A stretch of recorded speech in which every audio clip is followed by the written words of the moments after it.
one of the easiest ways to tackle the climate crisis could start in your kitchen. Experts tell CNN that switching your gas stove to electric will slash your home's release of planet-warming gases such as methane or carbon dioxide. And now cities such as New York and San Francisco are making plans to ban gas appliances in newly constructed homes.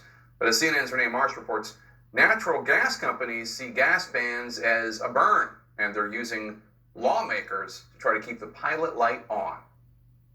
We do not have water.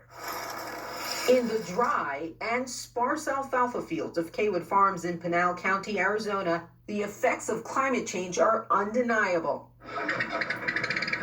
Nancy Kaywood's family farm of nearly a century is struggling to survive Arizona's 2-decade-long mega drought. Our future is kind of bleak until, we get through this drought.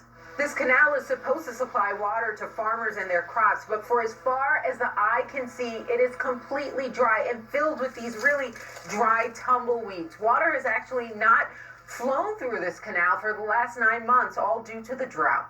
Despite the devastating impact of climate change, states like Arizona are enacting laws that are slowing climate action. Natural gas lobbyists have worked behind the scenes to craft the nation's first law forbidding cities from banning natural gas in Arizona homes and buildings. Now lobbyists are pushing for the law across the country. A recording of the natural gas lobby's leadership call obtained by Energy and Policy Institute, a fossil fuel watchdog group, reveals the strategy. Home builders, laborers, and agriculture farmers specifically are the more effective voices for us. We have used them to testify in cases in front of the legislatures as well as at city council. Tucson's Mayor Regina Romero says breaking state law is costly. They could retain our state shared sales taxes. For the city of Tucson, that would be about a $130 million hit.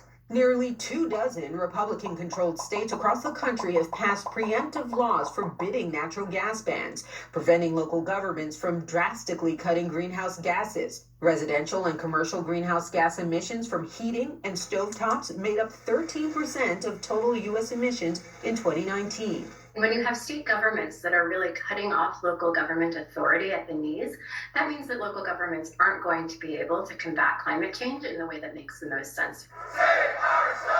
Protests in Florida as a bill that cuts financial incentives, making rooftop solar less affordable, moves through the Republican-controlled legislature. Emails obtained by Energy and Policy Institute show a lobbyist for state utility company Florida Power and Light gave Republican State Senator Jennifer Bradley a draft bill for solar legislation. There is no intent to put our solar industry out of business. 2 days later, the utility's parent company, NextEra Energy, donated $10,000 to a political committee affiliated with Bradley. 4 weeks after Bradley introduced the bill, another $10,000, state finance records show. In a statement, Bradley only said she introduced the bill because I believe it is good for my constituents. The real-life consequences of the politics inside these state houses are scarce water, dry lands, and people in danger of losing their livelihoods.